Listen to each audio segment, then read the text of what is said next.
Dave Canales, the latest head coach of the Panthers, told reporters in Charlotte that his team will not be using their starters Thursday night in their meeting the Steelers down there. And, I don't care about them either, but that got me thinking. Good morning to you. Good Monday morning. I'm Dejan Kovacevic of DK Pittsburgh Sports. This is Daily Shot of Steelers. It comes your way bright and early every weekday.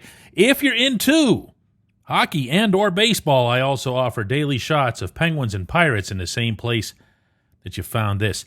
The Panthers, by the way, have really set the stage to stink again. It's kind of what they do, so that's not going to shock the football world. But as much as you can disregard preseason results, it's not just that they've been smoked by a cumulative 50-13 in their first two preseason games, those coming against the Browns and the Texans. It's that they've looked really bad in doing so, including their first team. And Canales, and I quote directly here, told the Charlotte Observer, quote, "I don't feel good about our execution of the basics," end quote. But such is life in the National Football League in 2025 that coaches and executives across the board have such disdain for preseason football, have so little use for preseason football, that between them and Aaron Rodgers publicly acknowledging a week ago in Latrobe that it's not real football and that the Steelers would actually gain a lot more from the joint practice that they had with the Buccaneers as opposed to the preseason game that they had with the Buccaneers, that I honestly wonder why we're even doing this.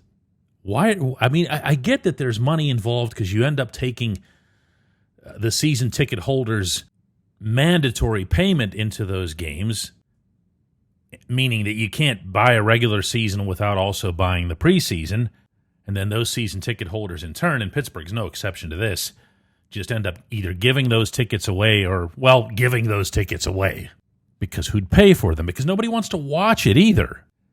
But here, with this specific opponent, you have a setting where the Panthers could really use some reps. They could really use some confidence, much in the same spirit as what we saw from the Steelers with Mike Tomlin putting Caleb Johnson out there in the second quarter and letting him run up 29 snaps, 11 actual carries for 50 yards, nothing at all to prove to the Buccaneers, obviously, nothing at all aimed at winning the game, but just to get the kid to smile and to feel good about himself afterward, which, by the way, he did. I hardly recognized Caleb after this game. He was not just in a great state of mind and smiling and everything, but he saw, as the locker room opened, a group of us, myself included, headed over toward his stall, and he realized there was a lot of bags and stuff around there, so he said, "Hey, let's just do it out here," and he moved to a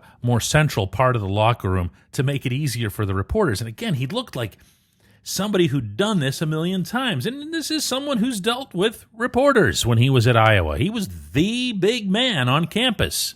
And suddenly, after this preseason experience, he felt like the big man again, at least for a few minutes. Good for him, and good for Tomlin. I talked with Derek Harmon after the game, after the big sack that he had of Kyle Trask, and then the emotion that he showed afterward. I got to tell you, in my early experiences with Harmon, it's not super easy to get him to smile. He smiled. He lit up. That's going to mean something to him early in his rookie season, just like Johnson's experience will mean something to him. Now, I say that, and you know, and I know how the Steelers always treat the annual game with the Panthers. That's right. They play nobody. They play absolutely nobody. Now, Tomlin did not divulge after the game Saturday night what his plans will be for Charlotte, but he's probably going to do that today, and he's probably just going to say, listen, we're going to treat it the way we've always treated it.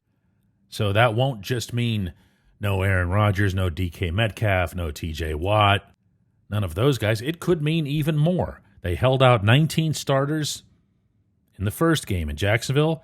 They held out 15 this past Saturday, and heck, for all we know, they could hold out 22 of them Thursday night. Now, if you want to have a debate that they should be having about the Panthers right now, you could probably drum up a couple of positional groups who could benefit from the extra work. Offensive line comes to mind. Some of the defensive line would fit in for the same reason. But again, for the most part, it's just a big waste. It's a waste of everybody's time, everybody's money.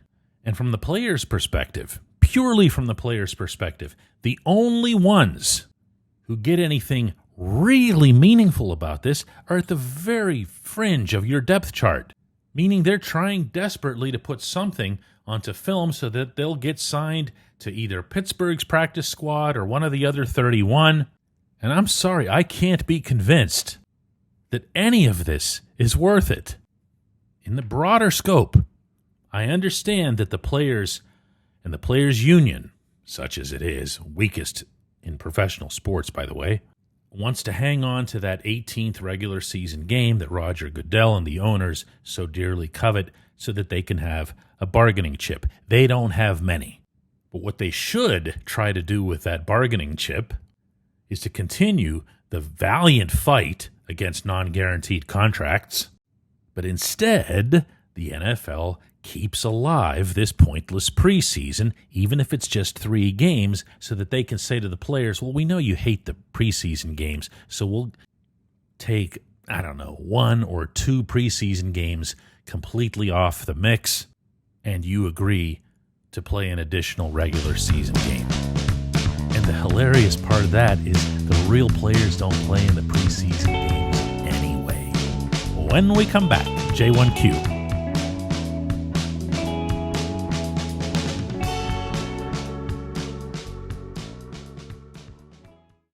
This segment of Daily Shot is brought to you by the personal injury law firm of Luxembourg, Garbett, Kelly, and George, LGKG. They represent people who are hurt in car accidents, who need help with workers' comp, who filed for medical malpractice claims.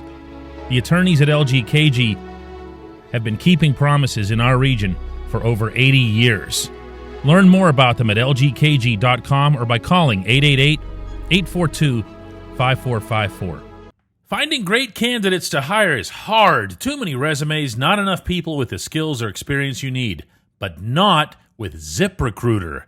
ZipRecruiter finds amazing candidates for you fast. And right now, you can try it for free at ZipRecruiter.com/audio. After you post your job, their smart matching technology starts showing you qualified people right away. Also, ZipRecruiter lets you connect with top candidates ASAP. You can use their pre-written invite to apply message to reach out to your favorites and encourage them to apply sooner. Ditch the other hiring sites and let ZipRecruiter find what you're looking for. The needle in the haystack. 4 out of 5 employers who post on ZipRecruiter get a quality candidate within the first day. Try it for free at this exclusive web address, ZipRecruiter.com/audio. Again, that's ZipRecruiter.com/audio. ZipRecruiter, the smartest way to hire. Today's J1Q comes from Joel Widener, who says, "Hey DK, my J1Q is about Cole Holcomb. Peyton Wilson seems to be meeting all expectations and then some. However, based on Holcomb's excellent play before his injury and what we've seen so far in the preseason, aren't we literally looking at the guy we want Wilson to be? And if that's the case, why not just start Queen and Holcomb?" Bear with me here, Joel. This is going to sound like the worst answer of all time, at least at the beginning. And who knows, it might end up that way as well. When I've watched Mason Rudolph in Latrobe, when I've watched him in the preseason so far, yeah, that was an ugly pick the other night, but in general, the way he's carried himself, the confidence that he's shown, I take a lot from that as it relates to the quarterback position. I don't just look at the position as Aaron Rodgers. And honestly, I don't feel as if anyone should, in large part because he's 41 going on 42. And if I feel that way about quarterback, then I look at the edge rusher position, and I see T.J. Watt, Alex Highsmith. But I also know that you have Nick Herbig there, and developing, if not necessarily at some superstar rate, Jack Sawyer. I feel better about that position. I could keep doing this at pretty much every position the Steelers have, with a singular exception, and that's backing up DK Metcalf. Not who's second wide receiver on the depth chart, who is actually going to replace Metcalf in the event of an injury. That player is not on the Steelers' current roster. But everywhere else, my goodness, even at kicker and punter, you have real-live backups, at least for this part of the year. You have real-live depth. You have what you need to get you through, since I was just on this subject in the opening segment, 17 games plus playoffs. That's a lot of football. That's a lot of attrition that's got to be fought along the way. So when we're looking just at inside linebacker and you say, well, why not just have it be Patrick Queen and Cole Holcomb? And my answer is going to be, why limit it? Now, Queen's going to be out there. Queen's your green dot guy. Queen's your star out of the group. I know there are some in the fan base that are still down on him based on the way he opened up last season, or even blaming him for the 299 yards in Baltimore. But he's your guy, and he has immense respect throughout the football world for a reason. But in Holcomb, you have a guy who, don't make me rekindle that memory for you, went through one hell of an injury. And as encouraging as it is to see him performing the way he is, I'm sorry, that's just one that you can't take to the bank. Wilson, of course, dropped 3 rounds in the draft because of his own history with the knee. You've got 2 guys competing with each other. And by the way, both being really cool about it and supporting each other and everything else. That's exactly your dream scenario. You can actually go with the hot hand. You can go with someone you feel might be a better matchup against a specific opponent. So don't worry about who gets the first set of snaps on the 7th of September. Don't worry about it. Look at the overall depth that's there at, did I say at every position other than Metcalf? There's not a ton of depth on the offensive line either. Spencer Anderson gives you that at guard. Ryan McCollum gives you that at center. But yeah, tackle, that's another one I should have thrown in. I appreciate the question. I appreciate everybody listening to Daily Shot of Steelers. Thanks to everybody, by the way, who downloaded the app, our app, DK Pittsburgh Sports app, over the weekend and emailed me at dk@dkpittsburghsports.com for the ridiculous discount. That offer still stands, and I'd love to hear from you.